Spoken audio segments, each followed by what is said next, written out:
Un conseil pour les femmes. Femmes, ne contredisez jamais votre mari comme l'a fait Thomas. Vous connaissez l'histoire, bien-aimé. Thomas a contredit le Seigneur quand tu lui as dit que touche mes pommes pour vérifier si effectivement je suis ressuscité. Mais Thomas était très sceptique. Alors très souvent dans le foyer, si la femme est sceptique par rapport au comportement de son mari, ça sera très malheureux. Femme, soyez soumise. Femme, écoutez votre mari. Mais très souvent, quand la femme contredit son mari, la plupart des fois, c'est la catastrophe nationale. Raison pour laquelle je vous donne un conseil. Femme, ne contredisez jamais votre mari. Vous ne pouvez le contrer que si jamais vous le respectez, mais en faisant avec tendresse. Mais beaucoup de femmes contredisent leur mari sans respect, sans quoi.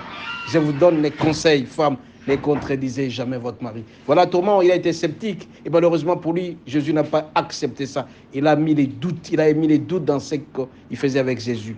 Toi aussi, très souvent, quand tu as les doutes pour ton mari, ce n'est pas intéressant pour toi parce que tu risques même de rater beaucoup de choses que ton mari a prévues pour toi.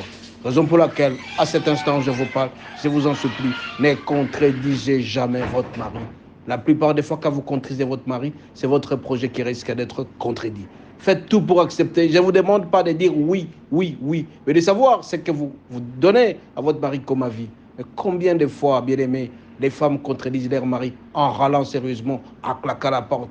Parce que très souvent, les femmes sont des dépensières. Quand elle est trop dépensière, le mari lui demande de faire ça, elle contredit toujours. Alors, si tu vas sur cette ligne-là, c'est la pauvreté et le querelle qui vont s'installer. Ce soir ou ce matin, je vous demande, femmes, de ne jamais contredire votre mari. Il y va de votre bonheur et de votre joie. Soyez bénis et à la prochaine.